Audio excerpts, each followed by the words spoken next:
Hey, good morning, everybody. Welcome to AP Live with European History. We're glad you're with us this morning. My name is Todd Beach. I teach AP European History at Eastview High School in Apple Valley, Minnesota. That's a suburb of Minneapolis and St. Paul. And it's raining today in Minneapolis, but I was able to get outside and get my run in before the rain. But that's the way it is, rain today. And this is Katie. Good morning. It is absolutely not raining in Miami, Florida. It is stunningly beautiful today. We have very low humidity. I'm Katie Lancey. I teach at Coral Gables Senior High, which is a suburb of Miami. We're happy to have you guys with us. And I'm sorry you're having bad weather, Todd. We're having really beautiful weather today. It's going to be fine. It's going to be great. Yeah. All right. So here we go. Is this? Yeah, it is me. It is me, Course at a Glance.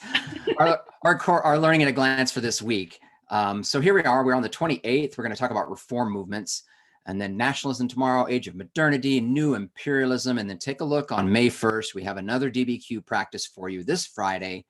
And we are obviously unpacking skills all along the way. Today's skill is going to be sourcing. Katie will talk to you about. And then that will give you on the 4th, May 4th, some DBQ feedback. So we'll have samples to go through. And then we're going to have a new feature called Question and Answer. And so that will be something, I know we're getting tons of questions about DBQs and how to do, just a lot of the logistics of what's going on for the exam. And so we're going to cover that on the 4th. Then the 5th is another DBQ practice. It'll be virtual proctoring. So I'll be with you, get you started. We'll have the clock up and all that. Then feedback on the 6th, then another virtual one on the 7th with Katie. And then we have a special day for you on the 8th. So we hope you join us for each of those days on the way out. Certainly going to help your practice and get you in shape for this day, May 13th for the AP European History exam. All right, so thanks, Todd. And today we are moving forward in the 19th century. We're going to be talking about ideologies of change and reform and movements of social and institutional reform. And again, take a look at Friday. We're going to have that full DBQ for you to practice again, which is really, I think, the best way to get ready for May 13th is to keep on practicing, starting to really keep in mind the time frame that you have to write this essay for these 5 documents. All right, so again, we are in Unit 6. We are doing ideologies of change and reform movements, social reform, and then responses to reform. So 6.7, 8, and 9. And then on our next slide, again, we encourage you to pause if you want to read through this. We're not going to read it to you, but these are our learning objectives and the historical thinking skills and reasoning developments that we're going to use. Okay, thanks, Katie. It brings us into our warm-up, and we left you yesterday with these 2 sources. So part of this is we're trying to take a skill you'll need for the DBQ and put it in the micro. So I gave you 2 difficult sources yesterday because these are secondary sources written by historians, and historians are typically writing for an academic audience, right? So this was supposed to be kind of a push you a little bit and be a little bit harder. And all we wanted you to do is read source A, what's the author's main argument? Read source B, what's the author's main argument? And I told you they're going to be different in how they're viewing these revolutions of 1848. And so here was our big thing is that we wanted to evaluate the most significant difference between the 2 claims. So similar to how we see this task word a lot in DBQs, we wanted to practice that in the micro. And we had a lot of responses, as we always do, and we'll get straight into those. This is responses from Amanda at Vista Murrieta High School in California. And we have all 3 of her responses for this one. Number 1, Jonathan Sperber argues in his contemporary text, The European Revolution, that the revolutions in 1848, while historically romanticized, that's exactly from the text, so that's really good, achieved few actual gains. He emphasized the focus on supposed great men. He did. He gave a long list of great men that were from the Romantic movement who led revolutions. And he points out that the revolutions ultimately amounted to emotions. That's from source A. Amanda writes in number 2, John Weiss's writing, Conservatism in Europe, states that the revolutions were caused more by the failure of leaders to respond to the intrusion of liberal ideas of capitalism than they were about fighting for said liberal ideas. As a result, the revolutions reflected the interest of educated liberals and those who wanted to maintain traditional order. So there we have one this main argument A is we have this idea of great men. This one came from more of the classes and to maintain traditional order. So then we're going to evaluate the difference. The most significant difference between the two sources is, so using the stem of the prompt to respond to the prompt. Sperber believes that the revolutions were fought for romantic ideals, whereas Weiss argues the revolutions instead were an effort to preserve tradition. And then that is the main idea. That's the main difference. But then she's going to give us the evidence for it, right? Sperber states is what she means, that the revolution has historically been described as the result of youth and romanticism, whereas Weiss declares that liberals in 1848 wanted reform, not revolution. Therefore, the two differ significantly, that Sperber argues that romantic liberalism was the impetus behind the revolution. Weiss claims the attempts to reestablish elements of conservative order was the cause.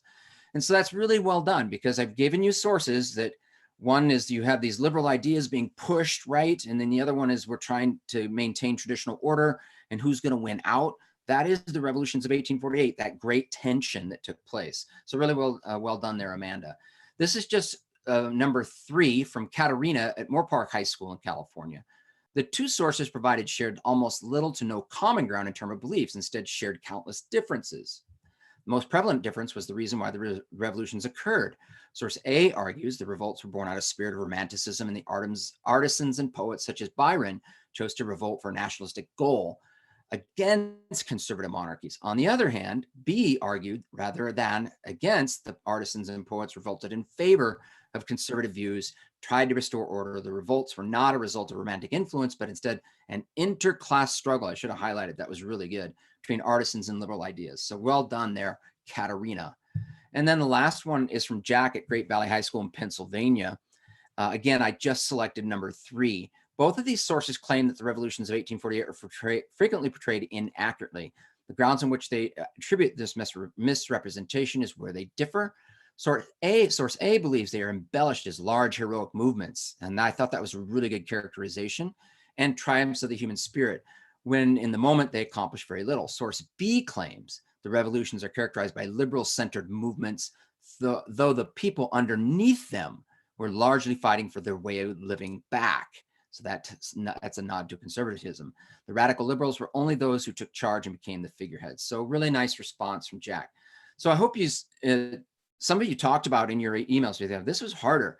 And we'll give you those secondary sources. They are a little harder, but it's okay to kind of do that, to get in there and try to pick it apart, even if we're not right the first time, because it's going to push us a little bit to understand it. Okay, so really well done. And thank you for your responses. We really enjoy reading them. That's great, Todd. And the other thing to think about is if any of the students, I know I teach sophomores who are likely going to AP US history, and dealing with secondary sources isn't going away. Assuming that our lives go back to normal, that AP exam next year will have a short answer based on a secondary source. So this is really good practice if you're going to be moving on to any of the sequential APs. So Todd talked about this sort of push and pull and moments of tension. And so I want to talk a little bit about how the last few lessons have really kind of blended together. We did industrialization, and then we talked about that tension in 1848. And while Great Britain doesn't have that same revolution in 1848, they are having tensions between liberals and conservatives and trying to sort of focus on reform. So in the 18th century, Britain had been very stable. And while they had avoided revolutionary upheaval, we had liberalism that shifts from laissez-faire economic policies to responses because of industrialization. So what we talked about with the industrialization, and we left that lesson 2 days ago with really what was going on with people's lives, both in the home and in the workplace. And we're really going to see a concentration to try to improve that. And so the rest of the slide really talks about the different things that happen that are trying to address the problems of industrialization, the challenges. So we start with B, Parliament will pass the Reform Act of 1832, the Great Reform Bill. It will extend the vote, extend suffrage to twice as many males as before. And it will continue, however, to have property ownership for voting. So we are seeing some change, but not full universal suffrage yet. It will also let industrialized cities such as Manchester have representation. So that's a definite change there. We see in C that the British Empire will abolish slavery in 1833. And that same year, the Factory Act is passed. And at that point, we're going to ban children from under 9 Imagine that, right? From working, and it will limit the hours of older children, depending, there's a tiered kind of stage for how they're going to be, how much they're allowed to work. It's also going to mandate that children receive at least 2 hours of schooling every day. The next year, and I'm sorry, that should be 1834, not 1934. That's my mistake. The Poor Laws were passed, and those Poor Laws, we talked a little bit about those. These are laws that they actually are putting poor in workhouses that are really, really unpleasant, with the hope to push them into regular employment. So these laws are actually not really helping the poor, but it is giving them these workhouses and these jobs. We've talked a little bit about the Corn Laws, and the Corn Laws were these really high tariffs on grain. And we're going to see this anti-Corn Law League formed. And it will believe that it's necessary to repeal or take back those corn laws to lower the price of food and to create jobs. And they will be repealed in 1846 after the potato famine in Ireland. And it will allow free import of much less expensive foreign grain from Central Europe and from North America. So we're going to see that. And then at the end, we have the Mines Act, which will ban women and children entirely from work in mines, and the 10 Hours Act in 1847, limiting the workday for women and young people in factories to 10 hours. So we're going to make sure that the 10-hour day is the maximum.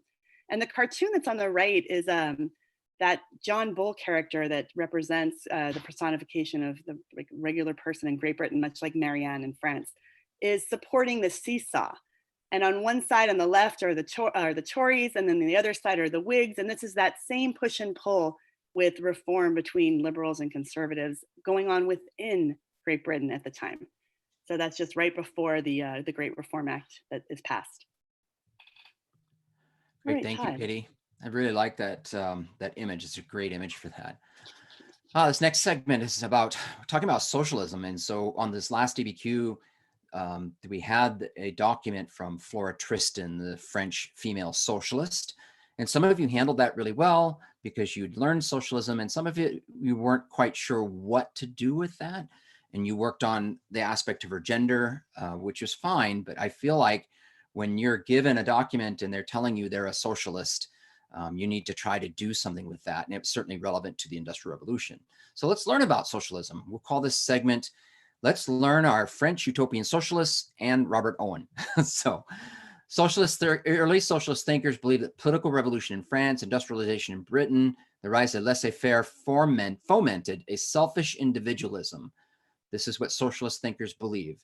Capitalism, they say, creates this selfish individualism that encourages inequality and split the community into isolated fragments, right? It creates these classes. With an intense desire to help the poor, socialists preach economic equality and advocate economic planning and regulation of private property by the government, or its abolition, and replace the state with community ownership. So that's quite a different way of thinking than what the Industrial Revolution is pushing towards, or even this idea of, state ownership of property. So take a look here. This is a pretty recent image. It was in 1960 in France. This is at a village outside of Paris. It's west of Paris a ways. And this is the phalanx, or phalanxes, because they built these planned communities according to Fourier, these theories of Fourier of community living. So that's an actual place that's still, I'm not sure if it's functioning still today, is that, but it's a recent image anyway. In C, Henri de Saint-Simon optimistically proclaims the key to progress was proper social organization. So again, these are our socialists. Let's start making a list. What do socialists believe? They talk about planned economic equality, planned ownership of property, proper social organization, in which scientists, engineers, and industrialists are going to plan the economy and guide it forward by undertaking public works projects. So we're going to try to plan the economy, no private ownership. These are kind of the tenets of socialism. And then Fourier envisaged a socialist utopia, mathematically precise, self-sufficient communities. Fourier also advocates for the total emancipation of women. His views on women, very, very progressive, very liberal. feels that marriage shouldn't be a thing anymore either, because it's marriage in the past has been like ownership or property, treating women as property. In the next slide, then, we'll talk about Robert Owen. This source is Louis Blanc, but I'll begin with Robert Owen, an early proponent of labor unions. He's British, by the way. Also called for society to be organized into model industrial agricultural communities. So again, we're thinking about these, what are the things that socialists want to do? Robert Owen fits into that category. So we have Saint-Simon, Fourier, Owen, who become known as these utopian socialists. All had to follow followers who tried to implement their ideas. Their attempts collapsed by the 1850s, although they inspired future reformers and revolutionaries. So let's hold on to that, because we know that Marx is coming, right? So these ideas stick around for a while. And C, Proudhon writes this famous work, What is Property? He argues that property is profit stolen from the worker. The worker is the actual source of all wealth. Okay, keep an eye on that idea too, because it's going to build. Louis Blanc focuses on practical reforms, and his work was called Organization of Work. He urges workers to agitate for universal voting rights and to take control of the state peacefully. So he has a different point of view. This image here of Louis Blanc. It's a photograph. Did you notice that, by the way? We've been showing a lot of images, but now we're getting into the age of photography, so we're getting these different images. E, as industrialization spread, the socialist message was embraced by French urban workers who have become violently opposed to these laissez-faire laws that deny workers the right to organize in guilds and form unions. So they have felt put down, and so we're seeing this pushback against that kind of establishment. So the aspiration of workers and radical theorists reinforce each other, giving rise to a socialist movement. In Paris of the 30s and 40s, we talked yesterday about the Revolution of 1848 and the Revolution of 1830 in France. So we're kind of catching up with the theory that was building into those. That's great, Todd. So for the practice today, I wanted, what we've really been talking about are these ideologies, and then certainly tangible things in Great Britain that are trying to make the lives of people better. So I just have two sources for us to have a look at, and then one of them is actually going to be the sourcing homework for students for the end of the lesson. And these are from the 2012 DBQ, when the DBQ had many more documents. And these are just two of the documents that talk about arguments to make and to improve lives of workers. Because as you're getting to start giving us a definition of socialism, and then you're going to move on to Marxist socialism, we're really looking at the workers and what they need to improve their lives. So the first source is source A, is John Stuart Mill. He's an English political theorist and a member of parliament there. And these are chapters on socialism, his unfinished book. It begun in 1869 and published after his death in 1879. So he says, the present system is not, as many socialists believe, hurrying us into a state of general indulgence or indignance and slavery, from which only socialism can save us. The evils and injustices suffered under the present system are great, but they are not increasing. On the contrary, the general tendency is towards their slow diminution. So I want you to think about what John Stuart Mill is saying, because that's actually going to be your homework.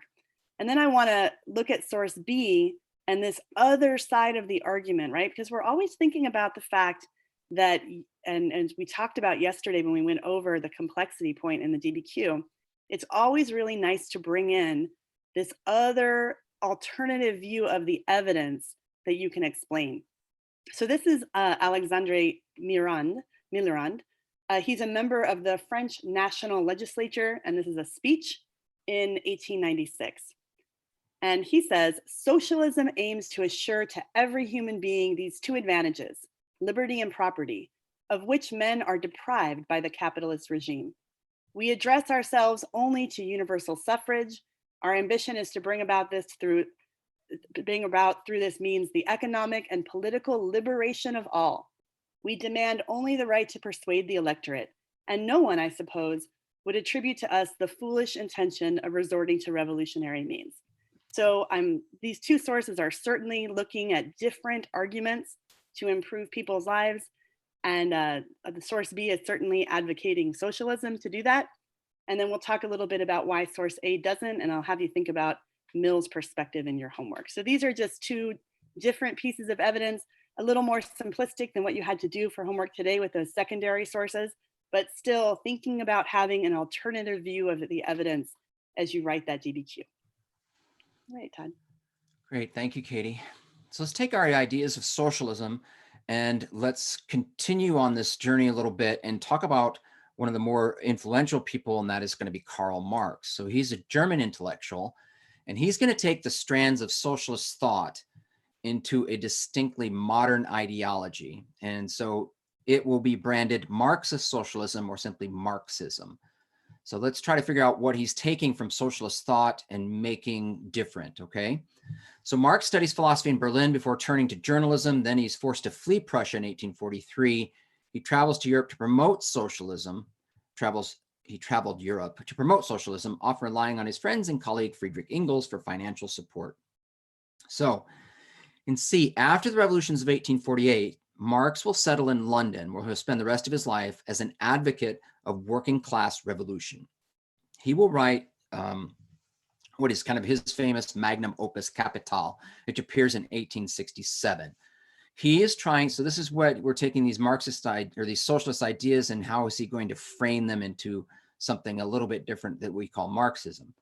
He synthesizes sociology, economics, philosophy, and history. And he draws on the ideas of utopian socialists, though he criticized them for their fanciful utopian schemes. He claims that, yeah, the word utopian means it's not real, and claims that his version of scientific socialism is rooted in historic law, okay? Building on German philosophies of idealism with Hegel, Marx comes to believe that history has patterns and purpose and moved in stages toward an ultimate goal. I'm going to show you this image of Marx. It's a painting with Engels. I just like this image better because I think every Marx image we see is him as a much older man and big bushy gray beard, big bushy gray hair. But this seems to be a bit more refined, like the intellectual that he was. But he's also an intellectual that's going to move people. So let's go to our next slide here and figure that out. He argues that class struggle over economic wealth produced change in human history. So as a student of history, he's saying that what's produced change in history, a big impetus of change has been class struggle. One class has always exploited the other, and with the advent of modern industry, more than ever, society is split between the upper class bourgeoisie and the working class, which he calls the proletariat. He further argues that the ever-growing, ever poorer proletariat is eventually going to develop what he calls a revolutionary class consciousness, and that will lead them to overthrow the bourgeoisie in what he will say is going to be a violent revolution. It will be bloody. He posited the idea of surplus value, the difference between the value of goods and, value of goods and wages workers receive to produce them. The bourgeoisie pockets that, and that's profit. And he says that surplus value does not belong to the bourgeoisie. That surplus value should be shared with the workers. So to Marx, capitalism is immensely productive, but highly exploitative, as the bourgeoisie, in a never-ending search for profit, squeezes workers dry, and it expands across the globe. So he and Engels will then publish the Communist Manifesto in 1848, and the communist movement was in its infancy, but by the time of Marx's death in 1883, Marxism had profoundly reshaped left-wing radicalism, especially in Europe. I found this picture postcard with a portrait of Marx in the middle. That's more of the image that we see of Marx. But you can see this kind of propaganda postcards that are being spread amongst the working classes. You know, we have the domestic piece here. We have the man with the hammer here, factory in the back, people moving and doing all the work with Marx at the center. So you can see how this would have been a piece of propaganda used in a Marxist setting or a socialist setting to advocate for those types of ideas. That's great. I love that image. So one more way that we want to talk about how we're improving people's lives is this idea of public health. And so our key concept in A is that reforms transform the unhealthy and overcrowded cities. We already talked about that as this consequence of industrialization. And we're going to do that by modernizing infrastructure, regulating public health, reforming prisons, and establishing modern police forces. So these reforms are enacted by governments motivated by things like public opinion, prominent individuals, and charity organizations. So we're going to talk about in the B paragraph there, that social reformers are going to address the need for public housing by providing increased regulation and raising minimum standards for these housing. You might remember in the Industrial Revolution, we had tenements that came out of that. And so we're really going to see the standards raised for that, for crowding. And we're going to encourage both municipal and private charitable efforts to improve those situations.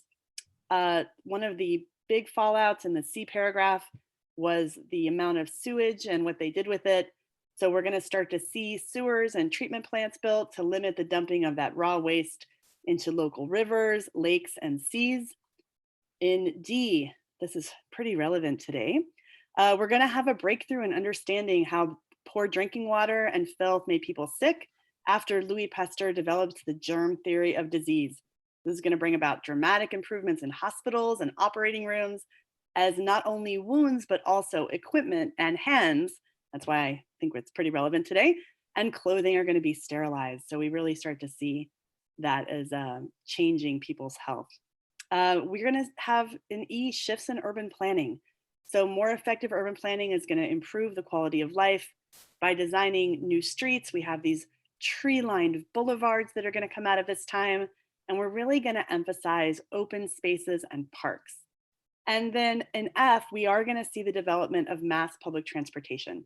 That is going to enhance living conditions. And by the end of the 19th century, when we're starting to harness the power of electricity, we'll see streetcars that begin to run on electricity. So this really changes the lives of people. The image that's on the right, I had not seen before. And if you're not familiar with Punch, Punch is a socially critical magazine, very sarcastic. And this is a Punch cartoon. And Chadwick was quite a reformer in public health, Edwin Chadwick. And he actually came out with a report. He recognized how people were getting sick because of contaminated drinking water. So he's really the spearhead for this legislation that's going to happen to try to improve people's lives, called the Public Health Act. And so I love this representative of the government who is trying to, they have these pearls before swine going on. He's throwing down these pearls in vain because statesmen are not appreciating how important it is to really advocate and to allocate funds for public health. So this is obviously the swine are representing the lazy and ignorant people in the cities that are wallowing in their own filth. So Punch cartoons are really powerful. And if you're not familiar with them, they're great. That's great. I really appreciate this image. And it reminded me that we had several students in their DBQ last week, the Friday DBQ, use some of this, use Chadwick as outside evidence. They also use the Sadler report as outside evidence. So really well done, those students that saw that. Yeah, today's lesson certainly is connecting what we already did with industrialization to its sort of natural effects. So this was definitely goes hand in hand with that. Yeah, for sure. Our key takeaways today, we want to talk about how and why different intellectual developments challenge political and social order. We talked about socialism and birth of Marxism, the various movements that call for social reform, and then how and why governments and other institutions responded to challenges resulting from industrialization. And if they didn't respond, this is kind of gets back with yesterday, is how we saw revolt and revolution taking place. These were our thinking skills, and we were talking through causation today.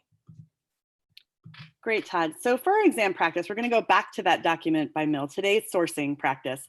And as Todd told you, we're going to have sourcing, we're going to have outside evidence, we're going to have more contextualization and thesis this week. Before that, full DBQ again on Friday, our last Friday DBQ before the two practice ones. So this is that Mill document, and students tend to usually know quite a bit about him.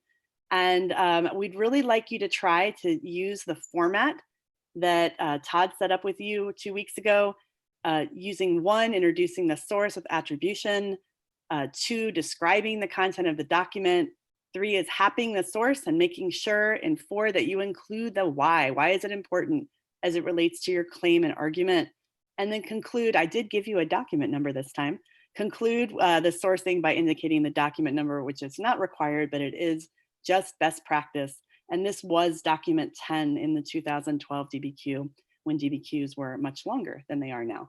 So as you are thinking about that, I want you to think about Mill's comments and how they relate to an argument about ways to improve the lives of European workers. And you can email your responses and we'll feature them tomorrow to apeurovirtuallearning@gmail.com and include your name, your school, and your state or country. And I feel like we just keep saying this, but we continue to be so impressed with the practice that you are doing. You're really working hard, and we know that's going to pay off for you on May 13th. Yeah, this is really good practice. And you guys, this year, especially because it's open note, this is the kind of thing you can actually have written down on a piece of notebook paper during the exam. This would be something that we're working on to internalize throughout the year so that when you get to an exam, this is just a practice you're used to.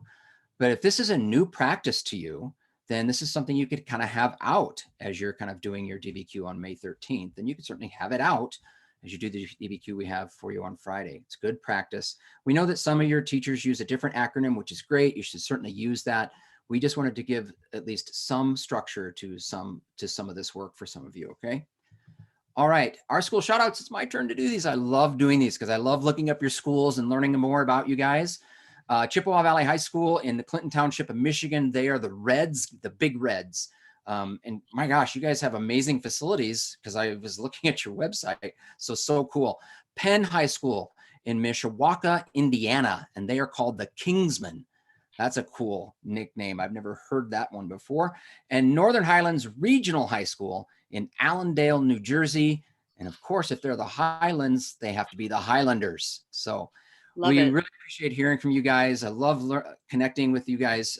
We've seen so many of you, some of your names that you turn in homework all the time. I feel like we know you now. So Scholar Up, you guys got this. Awesome. And then we just want to share with you one more time that quill.org has partnered with the College Board to provide free online tools to improve your writing skills. If you're looking for extra practice, you build sentences and they provide feedback on how to revise and strengthen your grammar and syntax in case you want to use that for your AP exams. And you can go to quill.org/AP. Great. Thank you, Katie. Hey, Katie, I don't know if you know this, but tomorrow, producer Sarah is going to make another appearance because there is quite a demand to see producer Sarah. Yes. So we'll have her featured in part of our warm-up. Well, the second warm-up for tomorrow. It'll be fun. All right, guys. All right. It's great to talk to you. Thanks for watching. Have a good day. Take care, everyone. Be well.